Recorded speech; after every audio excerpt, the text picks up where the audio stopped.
En realidad, parto de una situación que solo estas reflexiones son más generales en relación con este asunto de ordenación territorial, porque tenemos una dificultad en el sentido de que de manera personal desconozco finalmente cuáles fueron los documentos que entregó la consultoría de INIPSA, pues de parte de Planeación Nacional.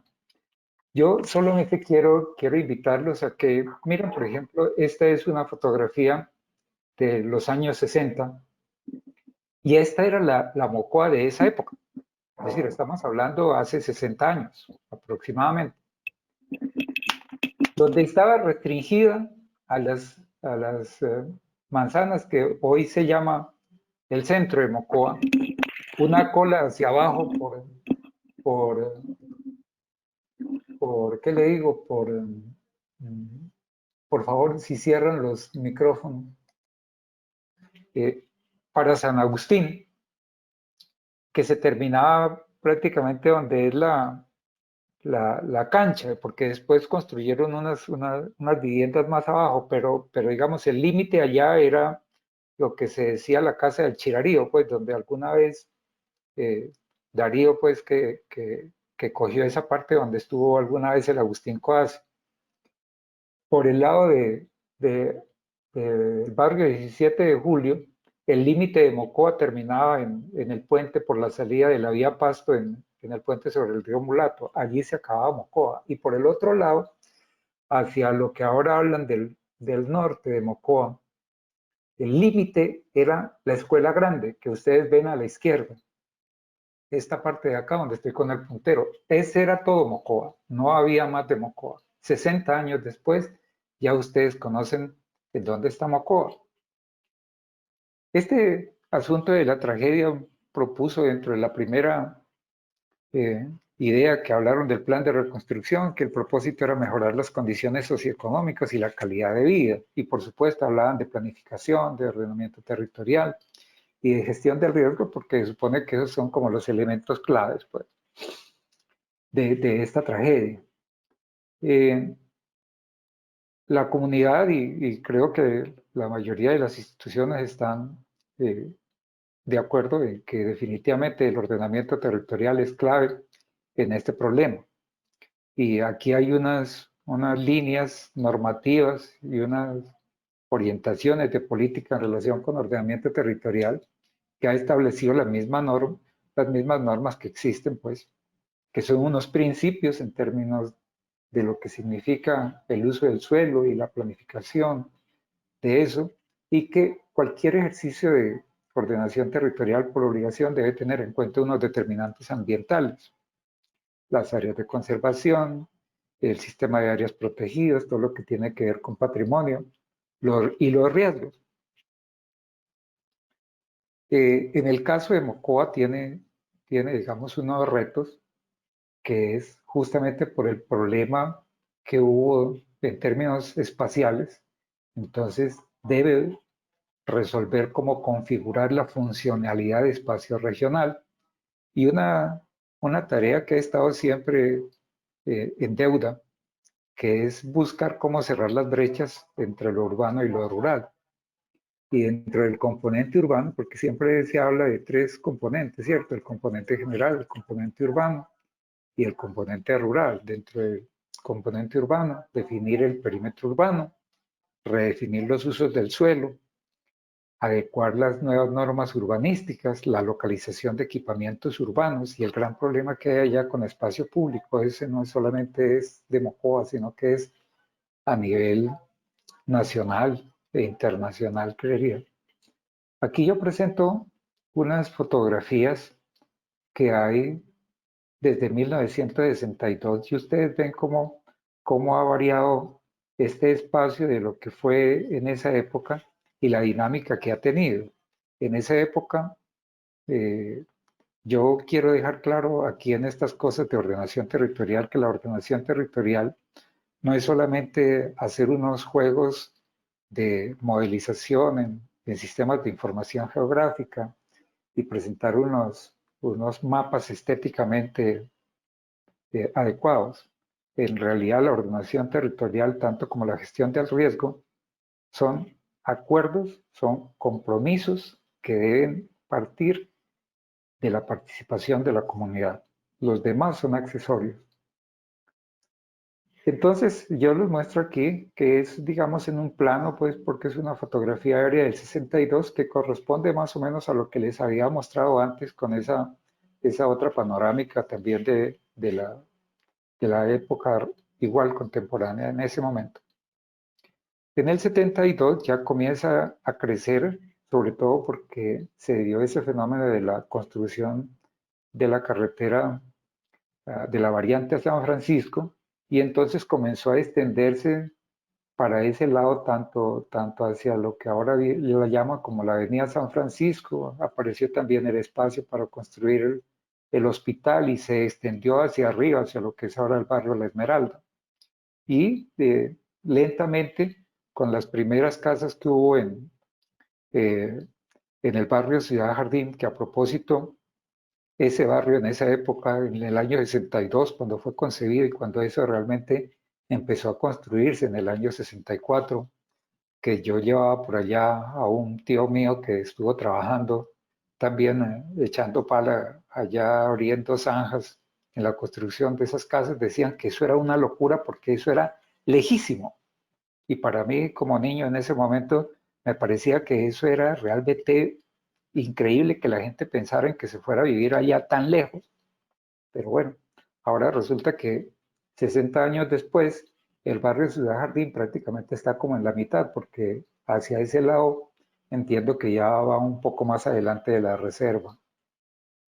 Sigue ampliándose, pero ya digamos a partir de la década del 80 se consolida ese sector del norte y empieza de manera tímida hacia el sector de lo que corresponde ahora a José Homero y Pablo VI. Y por supuesto también abrieron ese barrio del Kennedy y entonces también aumentó la población hacia ese lado. Ya en el año 95 ya pues es más consolidado la, el asentamiento tanto hacia el norte como hacia el sur. Ya todo ese sector de las Américas y todo eso aparece porque inclusive si recuerdan algunos de los que fueron afectados creo que fue en el año 83 con una avenida que hubo unas inundaciones en barrio 17 de Julio, algunos de los afectados les dieron lote justamente allá en las Américas.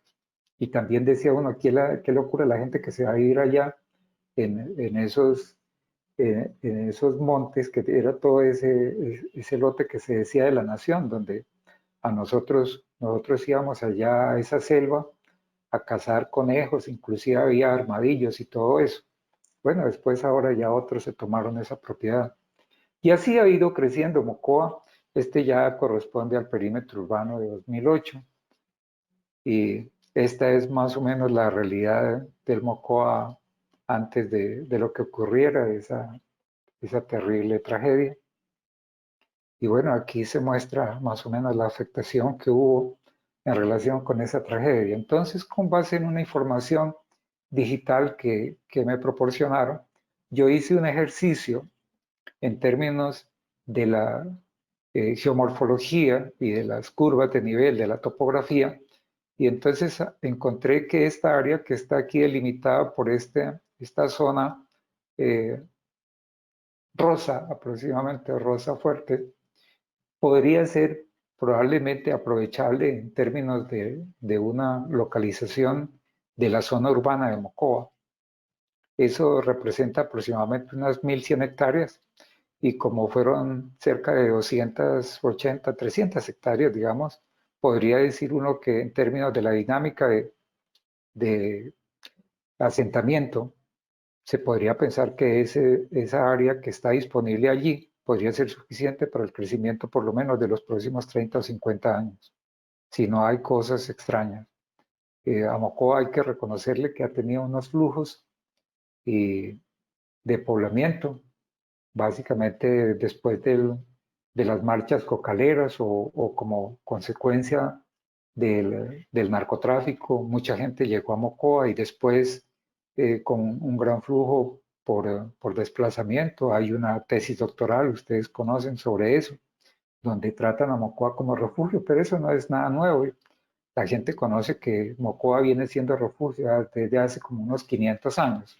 Eso no es nada nuevo. Aquí hay algunos historiadores y algunas personas que conocen con detalle todo ese proceso. Entonces, bueno, finalmente lo que hice fue que encontré, como digo, que esa es una área probable que estaría delimitada, por supuesto, en una terraza alta del río, entre el río Rumillaco y el río Mulato, hacia el sector de Villanueva, y que es una zona que podría tranquilamente adaptarse con el equipamiento adecuado para resolver ese problema de la zona urbana de Mocoa. Contrario a las evidencias que acabo de mostrar, los resultados del plan de ordenamiento que tengo entendido son estos, donde se hizo una modificación o se propone una modificación del perímetro urbano y se determinaron unas zonas de riesgo con una metodología que es controversial, por lo menos. Yo no conozco ni tengo toda la información disponible con base en lo cual tomaron estas determinaciones.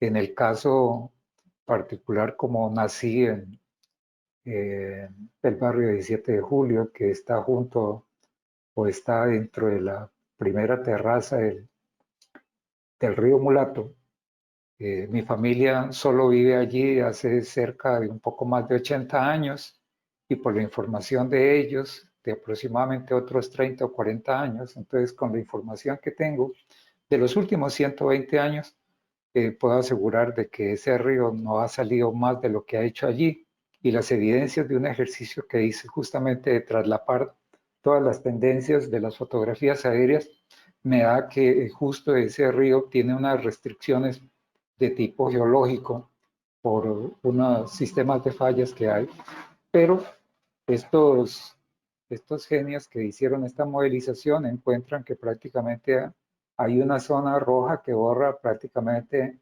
el barrio 17 de Julio, una parte de Pablo VI, y bueno, por acá toman el área que fue afectada por el desastre y también por acá por el río Mocoa.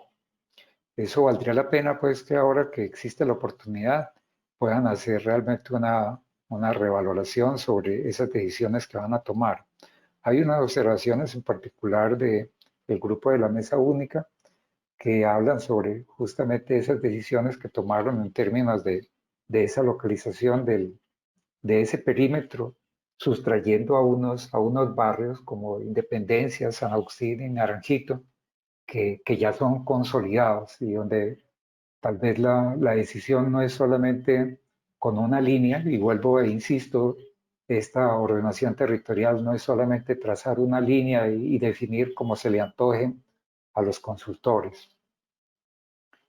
Entonces, dentro de lo que tiene que ver con el componente rural, aquí hay unas ideas que eran parte también de esa reflexión de las cosas que son necesarias. Hay algunos avances en la zonificación agroecológica, pero es necesario aterrizar eso realmente en cómo las oportunidades que tiene de acuerdo a ese suelo y a esas características del suelo, con esas restricciones, qué oportunidades hay para desarrollar proyectos de agricultura adaptada al cambio climático.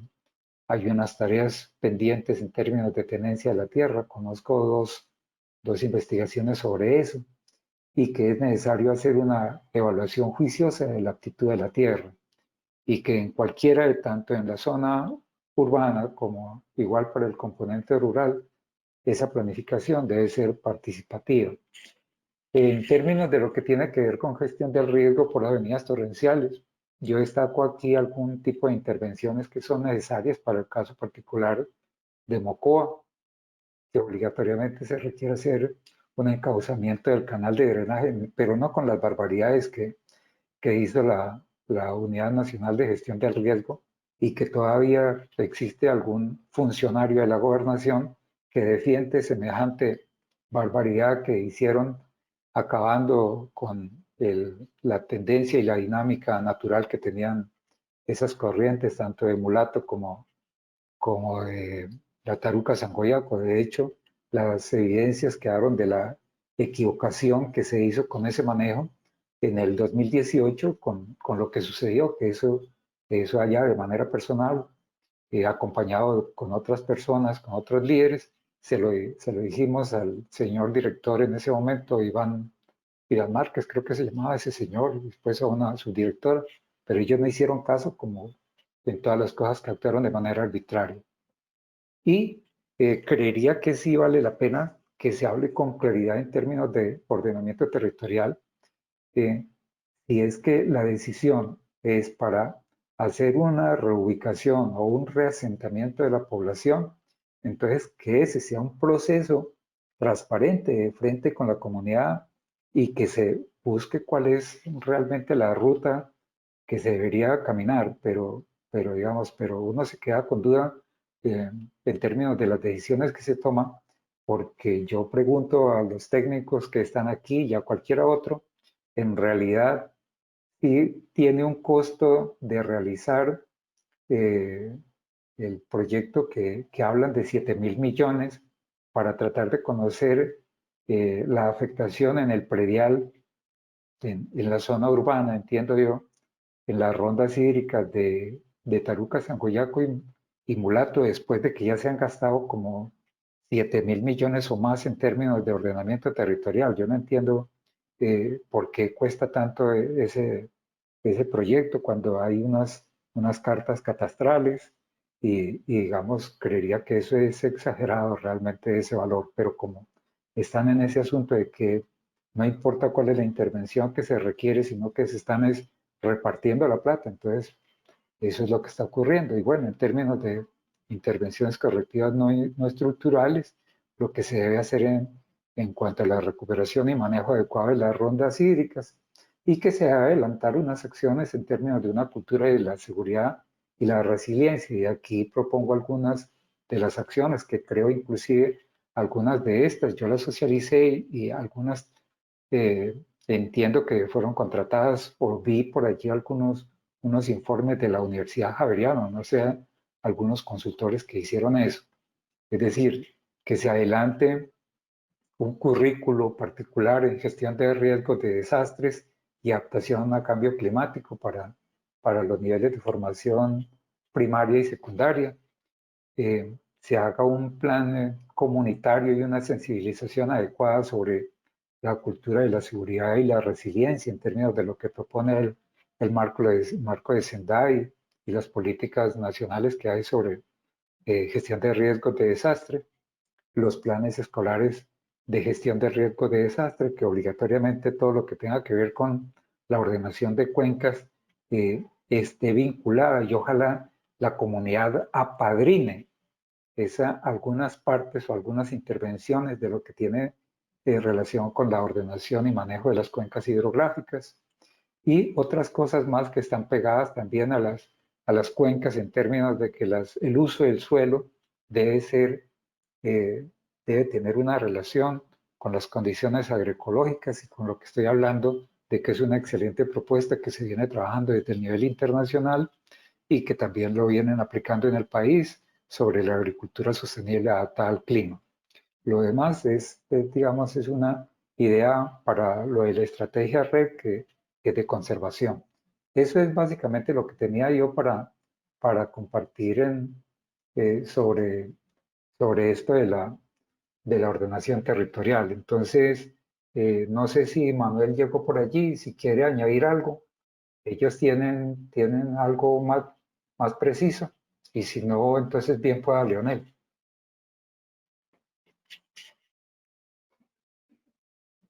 Leonel, yo creo que no sé, yo no veo a Manuel, entonces sigue No, Manuel. ahí está don Manuel. Maestro Dale, Leonel, Leonel, por favor.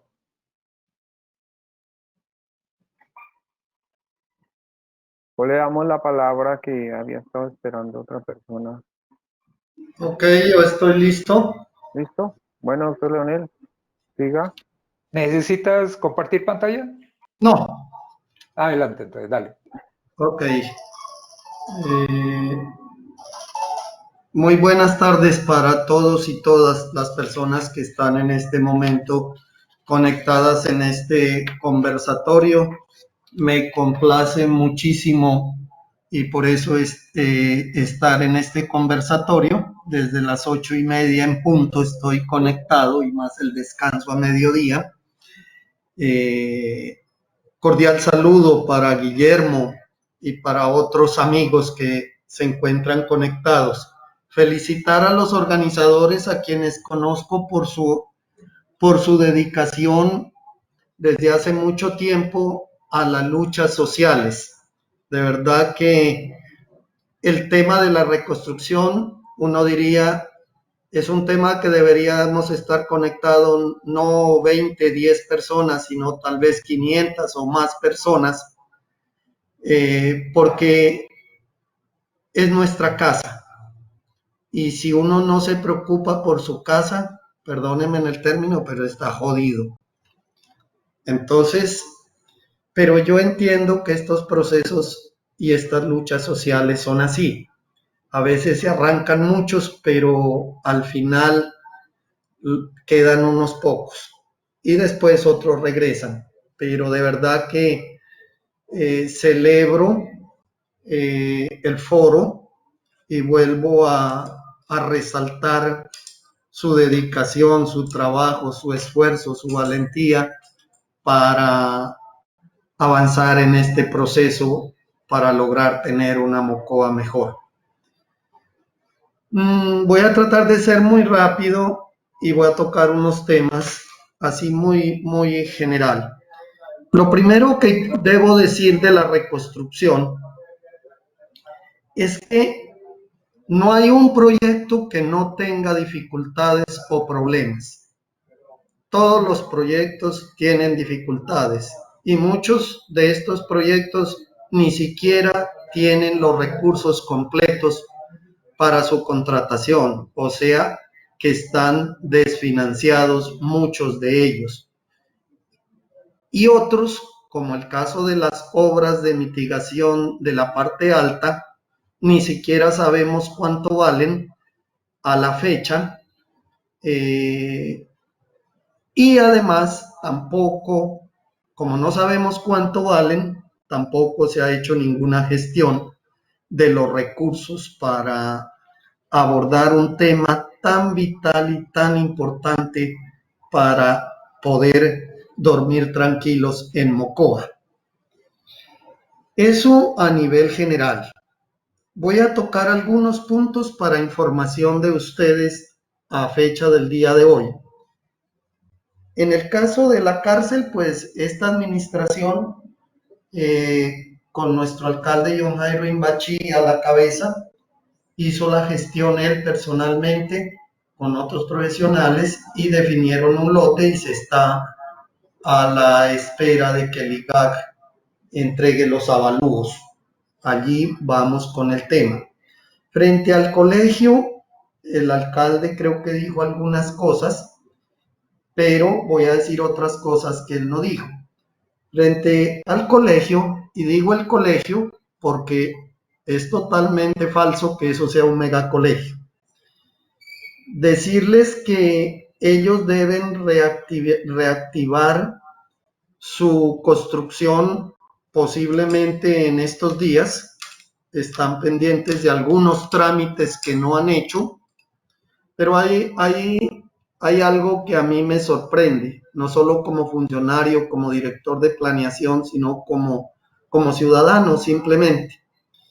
Y es que van 3 años y medio con estos proyectos y a última hora llegan a solicitar trámites a la alcaldía y quieren que al otro día les tengan solucionado, lo cual me parece pues un poco como absurdo.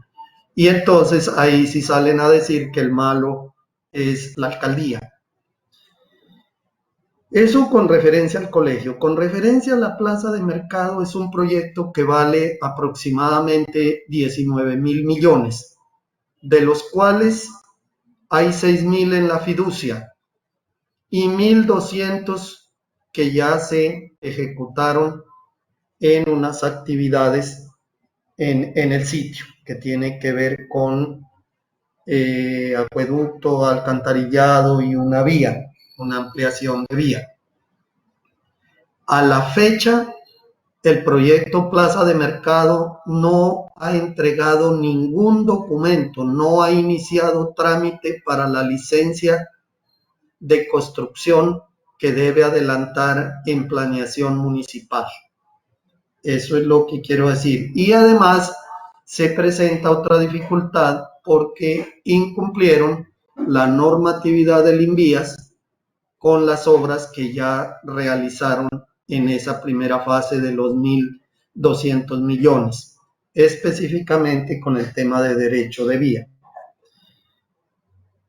Respecto a las viviendas deplanadas, igual, a la fecha está prácticamente lista la resolución de urbanismo y la licencia de construcción, estando pendiente que entreguen algunos documentos ya faltantes. Creeríamos que esto se puede solucionar entre el viernes o el lunes, estaría las dos resoluciones ya listas también.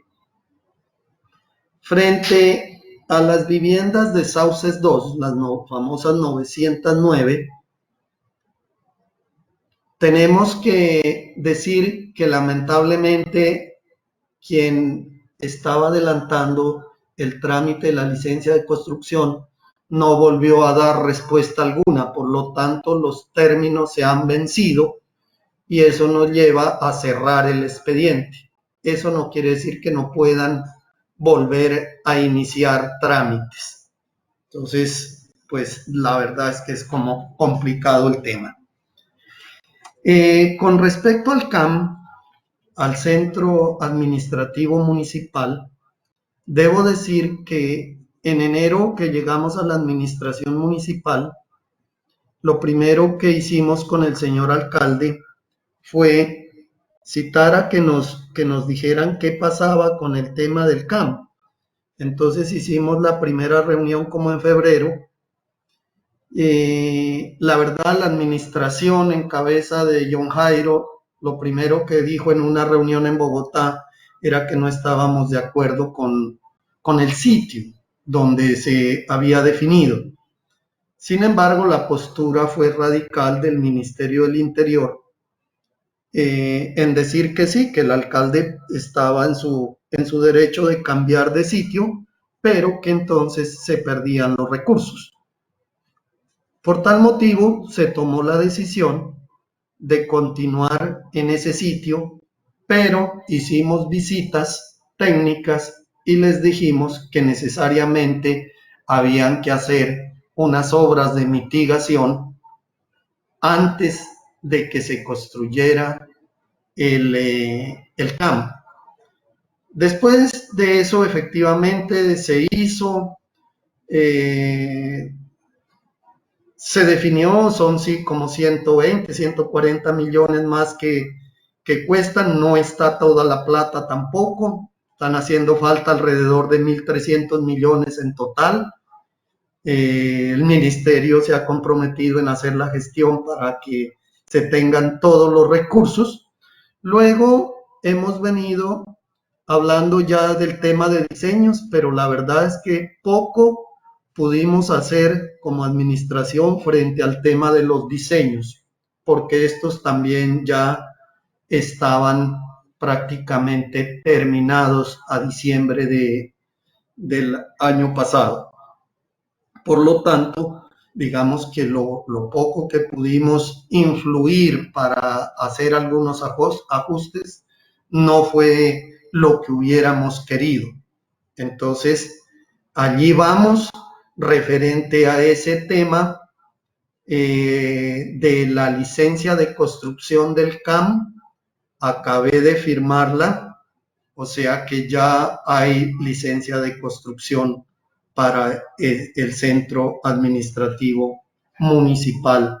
También después de un tire y afloje con los consultores que hicieron los estudios y diseños, frente a temas técnicos específicamente. Entonces, ustedes podrán darse cuenta que el tema es bastante complejo, digamos, en este manejo, porque el tema de la reconstrucción, es imposible que el municipio sea un convidado de piedra. El municipio tiene que ser el que lidere, pero lamentablemente no ha sido así. Todo lo definen otras instituciones, como el caso de la unidad de gestión del riesgo. Ellos son los que definen, son los que contratan, etcétera, etcétera. Además, por todos es conocido que en diciembre quedaron ya definido, digamos, el tema de las obras de mitigación. Bueno, yo a veces digo, ese paquete no debería llamarse obras de mitigación, porque la construcción de un pavimento en un barrio, pues eso no sé qué tenga que ver con la mitigación, ¿no es cierto? Entonces, sin embargo, pues así le llamamos, digamos que coloquialmente, frente a ese tema. Hemos desde planeación solicitado a la unidad de riesgos que concerten todos estos proyectos, que no se deban iniciar mientras no haya claridad frente al plan maestro de alcantarillado, que en este momento está en fase de estudios y diseños y que deben terminar entre noviembre y diciembre, de tal manera que pues ellos han manifestado que sí, y creo que ya han hecho sus reuniones en Bogotá. Digamos que esto así, como hacerles unos comentarios a nivel general, cómo se ha venido presentando todo este tema. Ahora, ¿qué estamos pensando frente al tema de la reconstrucción? Efectivamente, para esta administración es tan importante el tema que así quedó, como lo dijo Sigifredo esta mañana, en el artículo 8, si no estoy mal, de nuestro PDT 2020-2023, establecido, y eso indudablemente nos lleva a que tenemos que definir una hoja de ruta para todo el tema de la reconstrucción. Yo sé que en esto a veces uno dice las verdades, como dijo el alcalde, y se gana muchos enemigos, y entonces salen a decir que ya uno es enemigo de esta o de tal institución, pero para nada, la cuestión no se trata de eso, sino que realmente defendamos lo que es nuestro y que las cosas se hagan como se deben hacer. Pienso que eso es lo fundamental.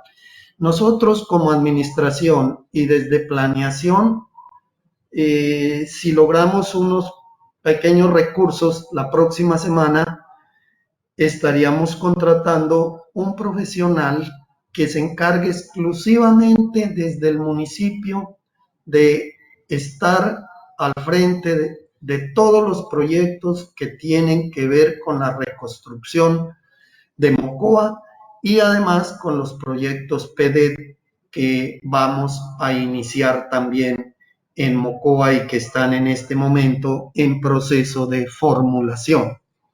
Entonces, para que esa persona sea como el enlace y que podamos hacer una llave con ustedes precisamente, con la sociedad civil, con las vedurías, para que le demos arranque a lo que dice nuestro plan de desarrollo. Entonces, eso lo tenemos previsto, aspiramos que podamos tener los recursos la próxima semana y estaríamos contratando esa persona. Con referencia al PBOT, eso sí es más para ponerse a llorar, dijo alguien. Yo quiero ser muy franco y decir y comentárselo en unos términos muy sencillos. ¿Cuál es la situación? El PBOT moderno que que le llaman, fue contratado por el DNP en el 2017 y lo contrataron con INIPSA y otras firmas nacionales porque hacían parte de un paquete de varios municipios del país. Cuando nosotros llegamos a la administración, ya habían entregado, pero no formalmente, varios de los 17 productos que le llaman ellos, o componentes, ellos lo llaman productos, a la administración, pero digamos que eso no eran oficiales y que los fueron entregando así por partecitas. Encontramos prácticamente que en la administración municipal no hubo control de eso, realmente no había, digamos, un responsable directo que diera razón del tema. Entonces, desde el proceso de empalme fue muy complicado. Sin embargo, como cuando uno llega, pues recibe todos los chicharrones y tiene que avanzar, porque tampoco uno se puede quedar en lo que no se hizo, sino avanzar. Empezamos con reunirnos con el DNP, armamos una hoja de ruta con el DNP, se vino lo de pandemia, se paralizó allí todo, volvimos a retomar esa hoja de ruta desde el mes de junio. En el mes de junio, a junio 30, liquidaron el contrato que tenían con INIPSA y a la fecha ya nos entregaron los 17 productos que fueron aprobados por el DNP. ¿Qué hace parte de la hoja de ruta que tenemos con DNP? Primero, unas mesas de socialización de esos productos al municipio.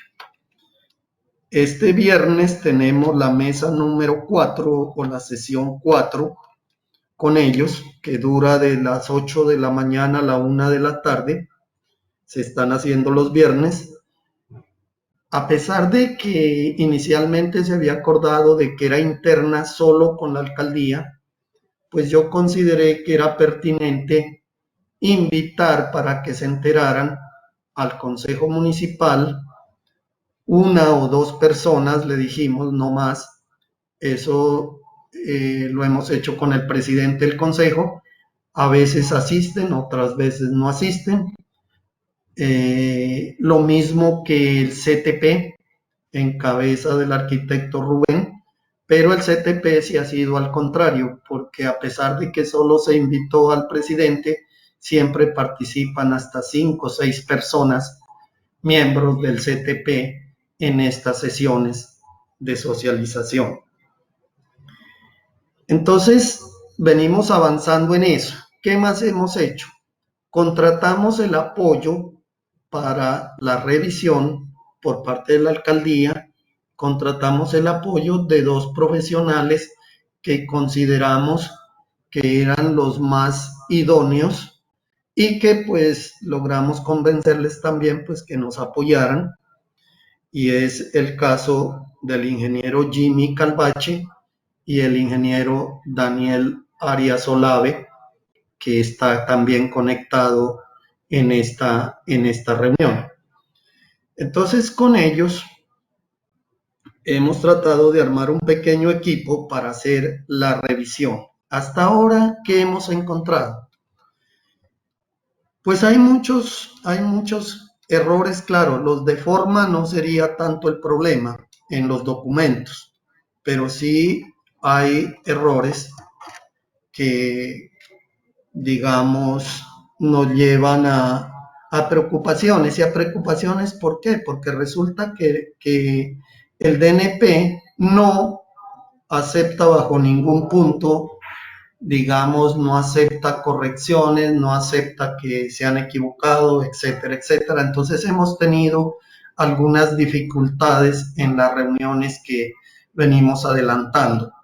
Sin embargo, con el equipo estamos haciendo una revisión de todo el documento. Es un documento demasiado pesado. Tiene total alrededor de 280 gigas para tenerlo, digamos, absolutamente todo, y tuvimos hasta dificultades para el envío porque nos lo enviaron en 2 ocasiones y cuando llegaba acá no se podía abrir. Ahora ya estamos pues con el documento final. Entonces, lo otro que hay es que el DNP tiene soportes, listados de asistencia, etcétera, etcétera, en el que ellos manifiestan que todo fue concertado, no solo con las comunidades, sino con la administración municipal pasada, y que entonces nosotros no podemos desconocer, según ellos, no podemos desconocer lo que ya fue avalado por la administración municipal. Entonces digamos que estamos ahí en ese tema. Nosotros hemos pensado que hay unos temas complejos y que tenemos que volver a reunirnos con la gente. Y solo voy a dar 2 datos, puede que hayan otros 3 o 2 casos más. Caso San Agustín, caso Coacep. Bueno, digamos que esos 2 por ahora, ¿sí? Obligatoriamente tenemos que tener unas reuniones con las comunidades de estas zonas, ¿sí? Lo mismo que una vez terminemos, yo creo que en 8 días terminamos ya el proceso con DNP y tenemos que sentarnos con la veeduría del PBOT. Dentro de nuestra hoja de ruta está que a finales de julio iniciamos esas reuniones con estos sectores de Mocoa.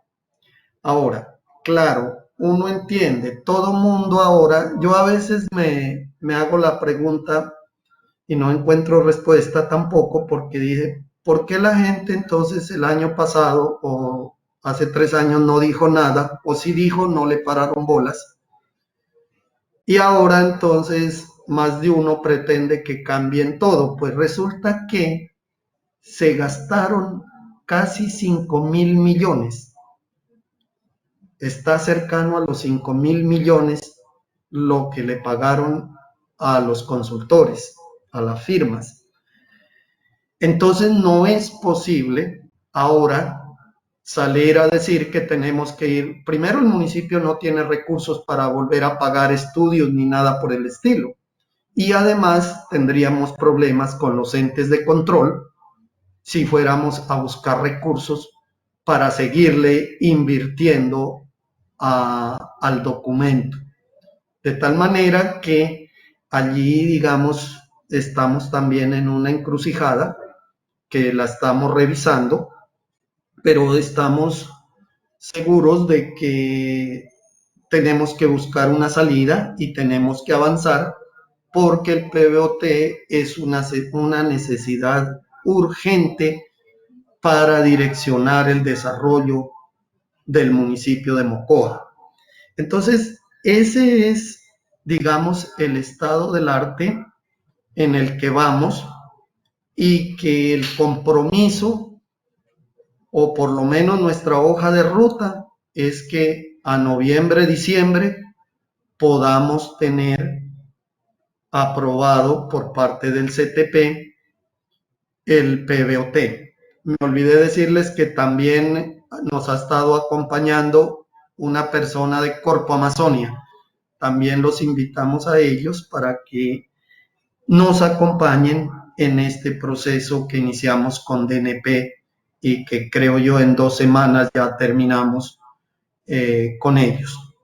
Entonces, yo creo que dejaría hasta allí. No sé si el ingeniero Daniel Arias tiene algo más que agregar que se me haya quedado, con una manera muy sucinta, pues, para no cansarlos por la hora ya.